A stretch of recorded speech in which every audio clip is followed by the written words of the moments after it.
Assalamualaikum warahmatullahi wabarakatuh. Hai semua, perkenalkan nama saya Dewi Utaminingsih, alumni Teknik Lingkungan Angkatan 2012 Fakultas Teknologi Pertanian Universitas Brawijaya.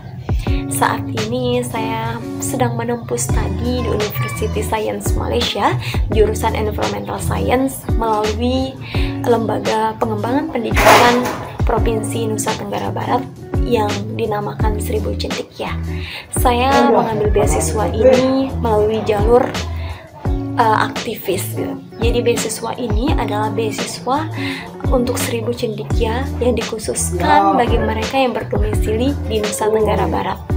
Baik itu pemuda yang mau melanjutkan studi, orang tua yang masih memiliki semangat untuk melanjutkan studi, maka beasiswa ini sangat aware gitu, sangat pantas. Ada untuk beasiswa S1, untuk S2 yang akan melanjutkan studinya khusus ke luar negeri, especially gitu, untuk orang-orang yang mau melanjutkan studinya ke luar negeri.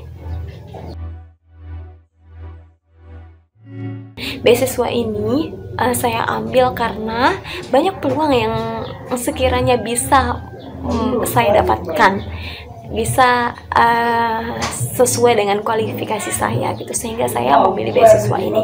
Kenapa? Yang pertama, karena saya adalah orang yang domisili dari Nusa Tenggara Barat itu sendiri, sehingga teman-teman kita untuk bersaing itu adalah sekitaran Nusa Tenggara Barat itu sendiri. Yang kedua, beasiswa ini karena beasiswa baru gitu, jadi sekiranya masih banyaklah peluang di sini gitu. Memang sebelumnya saya pernah mendaftar studi lain gitu. Nah, seperti itu. Jadi beasiswa ini saya rasa cocok dan pantas untuk saya. Hampir sama dengan beasiswa yang lain, beasiswa ini akan menunjang terkait biaya dari pendidikan kita. Jadi pendidikan kita dibiayai, living allowance-nya, biaya hidup kita akan dibiayai, kepergian dan keberangkatan kita akan dibiayai, dan ansurannya pun akan dibiayai gitu. Nah, selanjutnya benefitnya apa? Karena ini spesial untuk beasiswa ke luar negeri dan tujuannya itu ada di beberapa negara, ada di Malaysia, ada di Belanda, ada di Cina, dan saat ini itu akan dibuka ke Turki, dan selain itu pun ada di Polandia gitu. Jadi beasiswa ini itu cocok gitu bagi teman-teman yang ingin melanjutkan studi ke luar negeri gitu. Caranya itu teman-teman harus update informasi baik di IG-nya, di Facebook-nya, ataupun di media sosialnya LPP-NTB itu terkait beasiswa ini, karena akan diupdate secara vulgar gitu terkait informasi yang ada, kapan bukanya, kapan tutupnya gitu. Jadi kita mengakses informasi biar tidak tertinggal, maka hal-hal seperti itu pun harus di-follow gitu ya. Nah, selanjutnya apa sih syarat yang perlu kita pantaskan untuk diri kita? Yang pertama, memastikan bahwa diri kita ini akan melanjutkan studi ke luar negeri terlebih dahulu gitu. Yang kedua, tentu harus ditunjang dengan bagaimana kita posisinya saat ini untuk bahasa Inggris kita itu harus di-upgrade juga gitu teman-teman sekalian. Yang ketiga, studi plan-nya kita seperti apa, rencananya nanti akan studi di sana, dan syarat administratif lain yang memang harus ditunjang. Pertama, tentu harus melengkapi semua yang diminta terkait administratif. Nah, ketika teman-teman sudah lulus administratif, maka akan di-email, dinyatakan lulus, dan di situ akan ada pengumuman akan berlanjut kepada tahap selanjutnya, itu sesi wawancara. Interviewnya di sini akan di-flashback lagi terkait apa yang sudah ditulis, dirancang oleh teman-teman yang ada di syarat administratif tersebut. Nah, setelah itu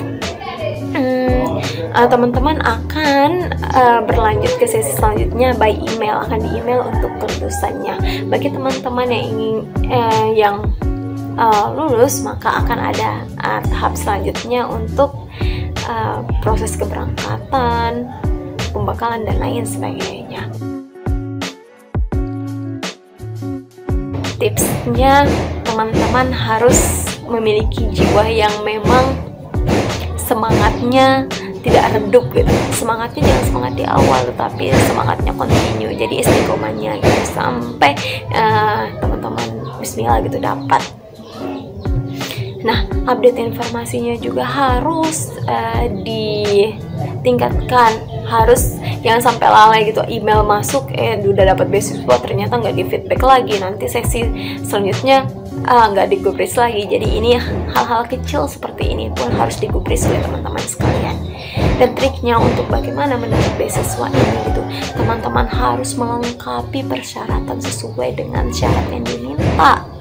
Nah, TOEFL-nya berapa, studi plan-nya apa, jadi syarat-syarat yang memang sudah diminta itu harus teman-teman penuhi gitu, sehingga nanti pada tahap wawancara teman-teman itu bisa mengkolaborasi. Sebenarnya bisa pakai bahasa Inggris dan bahasa Indonesia di match, tetapi yang menjadi poin penting sentralnya apa tujuan teman-teman untuk kuliah di studi plan itu harus dirinci, dan nanti outputnya ke depan itu harus seperti apa, ini harus dijelaskan dengan baik gitu siswa ini. Saya rasa teman-teman itu sudah pantas lah, sudah mantap lah untuk mendapat beasiswa ini gitu. Nah, selanjutnya teman-teman sekalian, ada sebuah quote yang sangat menarik yang perlu kita ingat secara bersama. Jadi ambillah kesempatan itu ketika datang kepada kita, biarkan kesempatan itu pergi ketika dia itu harus pergi. Kesempatan itu datang untuk ditangkap, kesempatan itu pergi untuk ditinggalkan. Jadi dimanapun ada informasi beasiswa, ambil peluang itu, masukin semua. Kita tidak tahu rezeki kita itu di mana gitu. Sesuai dengan kemaksimal semaksimal mungkin apa yang kita mampu dan apa yang kita inginkan.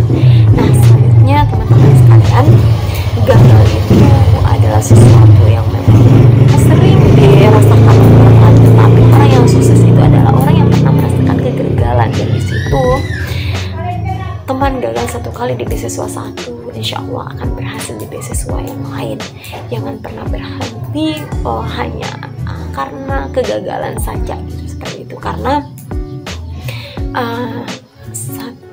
sebelum kita sukses di 1000 langkah itu, maka akan diawali dengan 1 langkah pertama.